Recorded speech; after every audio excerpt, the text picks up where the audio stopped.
Hi, welcome to my channel. I am Cheryl, and today we are doing a review of Stephen King's It.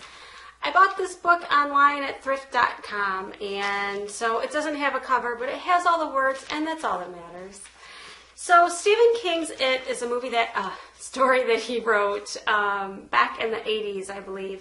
And after he wrote it, a movie was made, and we are at the second round of that movie being made. There's a remake coming out in July. So I've never read the book, I never watched the movie, so I figured I would read the book and do a review on it.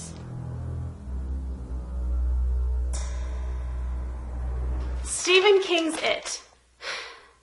My experience reading this book is kind of like, say you go to a restaurant, say you go to a Lebanese restaurant, right?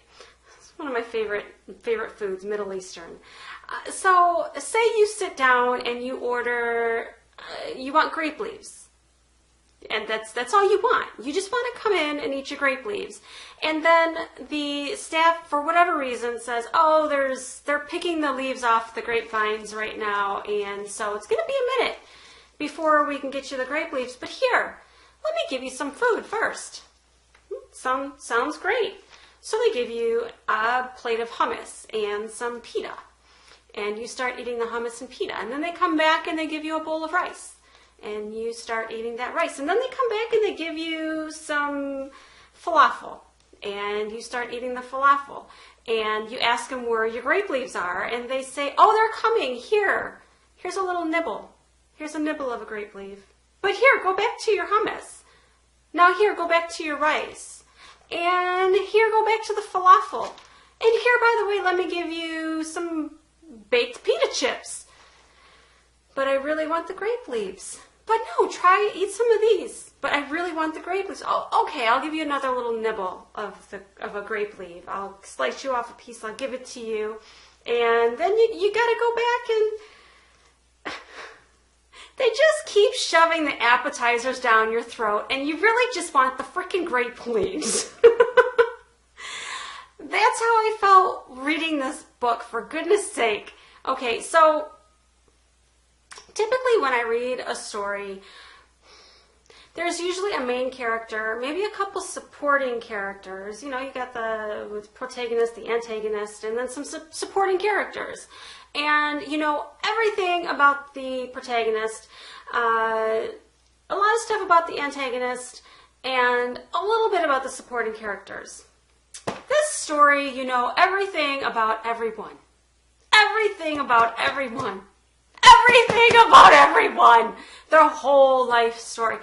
Which, you know, I think for someone who enjoys reading, that's probably great. That's wonderful. It's, hey, let me learn about everything, because I have all the time in the world to read this 1,200 page book or something like that. I will tell you right now, I didn't finish the book. I got halfway through and I stopped. As a matter of fact, I got a quarter of the way through. And I went to audio. I went to audiobook. Because I didn't have the time to sit down and read all these words, for goodness sake. But I will give you this. I will give the book this. The way it was written, had I had the time, then I probably would have continued reading, because I was interested in the characters. He built their stories well. And you really do fall in love with the characters. So I would say this is a character-based book. It was only mentioned every once in a while. It was just kind of like a little bleep here and a little bleep there. So you know, let me kind of tell you a little bit about the book. And there's no spoilers here. So it's a story about six children that become childhood friends because they're all bullied, or some of them are bullied by the neighborhood bullies. And so they form a bond, and then a little deeper into the story, their bond kind of gets sealed forever because they come into contact with it individually. And it is basically, from what I gather, because I didn't get to the end, but I would say it's a monster. And it takes the form of whatever each individual person is deathly afraid of. That's a cool idea. And so its underlying form is a clown, and that's why it's kind of advertised with the clowns and stuff. But yeah, so the story idea is great, I think. But you follow these children, you learn their lives. You've got, let me tell you who we have. And I lost my note. Oh no, I'm not going to remember everyone. Oh well, okay. So the ones that I remember, my two favorite characters, I'll just go over them. Bill, I think his name is Bill. He is the big brother of the little kid that gets sucked down into the drain in the commercials. I can tell you that. That's not a spoiler because it's in the commercials. But he's the big brother of him, and Bill has stuttering issues. So you kind of fall in love with him, and he's kind of the leader of the pack of friends. Like, they all go to him for everything. And then you have Bev, who, her back history, I found interesting. Okay, I'll admit it. It was interesting. Her back history was basically she comes from a house of abuse. And, of course, she's the only girl in the group, so a couple of the boys, are interested in her because that's just how it is. And then I think his name is Ben, is completely head over heels for her, and he's a chubby little kid. And his mom just loves to feed him. Richie has an uncontrollable mouth, so he's fun to read because he just blurts whatever out and pretty much ticks people off constantly. And there's a couple other kids that I can't remember them, and I lost my note. So, but they build their friendship, and then they have a eternal bond. They drift ways, and then eventually things start happening in the town again, and so they have to come back and tackle it. So that's pretty much as far as I got. But I won't be reading anymore. It took so long for him to deliver any type of connection to it. Like, my connection was to the people, and their run-ins with it was so scarce that I didn't really care about it.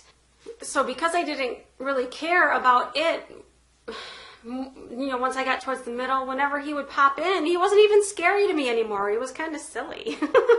So I had to put it down. I'm sorry. I tried to finish it through so I could give you guys a complete review of the book, but my review is that I didn't enjoy it.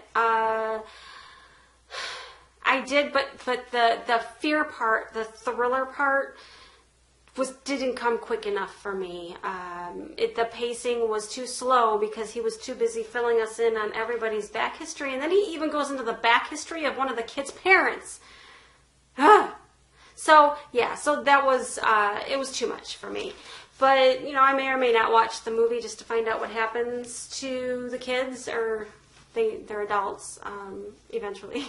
See what happens to them, because I did care about, especially Bill. Bill and Bev were my favorites. So I may check out the movie when it comes out in July. But as for this book, I'm done. I looked up some reviews online, and some people said that the ending sucked, and some people said it was amazing. So if you have lots of time and you enjoy reading the backstory of characters, of all the characters, and you don't need a story to push you along like this, then absolutely read it. I'm sure it's amazing. His writing is amazing, but he just went into too much story for me. So that is my review of Stephen King's It. Let me know below if you've read this book before and what you think of it. If you finished the book, let me know that. And also next week I will be doing my writer's review of this book, and our topic last week was description. And so I will be going over some of my favorite descriptive lines and descriptive paragraphs and settings. that I found until I stopped reading. But yeah, definitely join me next week if you're interested in hearing some of that. I'll talk to you soon. Bye.